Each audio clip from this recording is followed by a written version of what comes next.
Hello everybody, how are you doing today? I'm doing a special review today.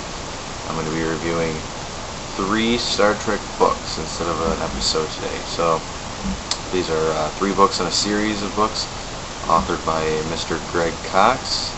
You may be familiar with them. I usually call them the Khan books, but I'll go through each one. The first one here is the Eugenics Wars, the Rise and Fall of Khan Noonien Singh, Volume 1. It's a good book. It's written in a kind of in a spy novel type approach. I don't really read a lot of spy novels, so I don't know how they go about, but this seems like a good one. It's written primarily from the perspective of Gary Seven and Roberta Lincoln, which was taken from the episode of the original series, Assignment Earth, which I believe was the last episode of the second season of the original series. I'm not sure though. I'll look that up later, but take that for what it's worth. It's also got a subplot about the colony that Gary Seven comes from, wanting to join the Federation, in the 23rd century, and Kirk's going over Gary Seven's old things, blah blah blah blah blah, and it deals with Gary Seven, discovering the genetics lab where Khan was created, and so it deals with Khan's literally his creation up into his young adult years. And then in the second book, the Eugenics Wars, the Rise and Fall of Khan Noonien Singh, Volume 2, it's much of the same,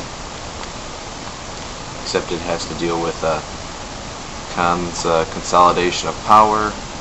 Still deals with Gary Seven, and his attempts to see to it that Khan doesn't, destroy the Earth.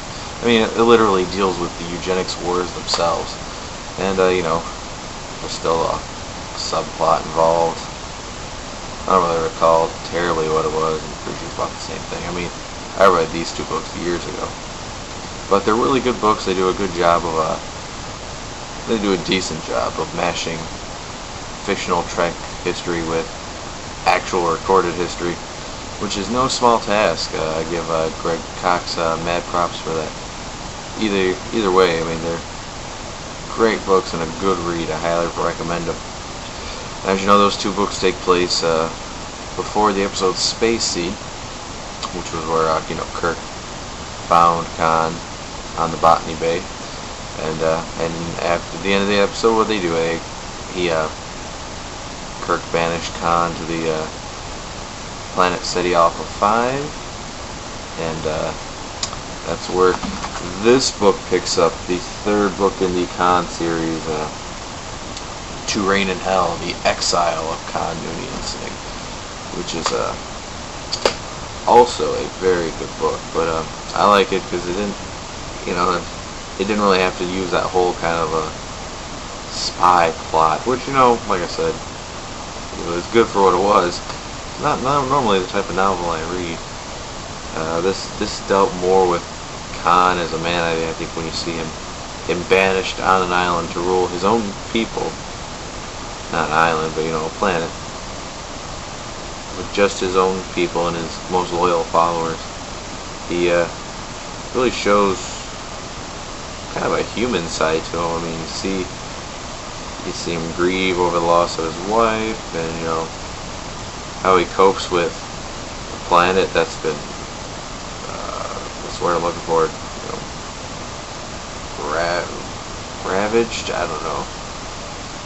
I mean, you remember from the Wrath of Khan, it was all deserty and crap because, according to the book, it had something to do with a micro wormhole or singularity or something that passed through the system. I don't remember. Like I said, that was at least a couple months ago since I read this. I just wanted to.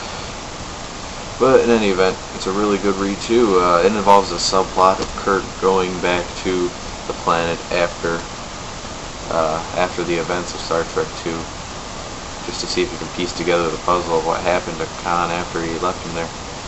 And it's really an interesting story. Takes you right up to the time of Star Trek 2, takes you right up to the beginning. So if you read all 3 of these books and then watch Space Seed and the Wrath of Khan, you'll know everything there is to know about Khan, at least in my mind you will. I was doing some research for this video and I saw that there's actually a Khan comic series out there or something. I don't know what's in that, so, but like I said, Greg Cox, he wrote these 3 books. They're really good. I'm going to give all 3 books a review rating of Warp 8.5, and I encourage everyone to go out and read them. And I guess that's all. Have a good day.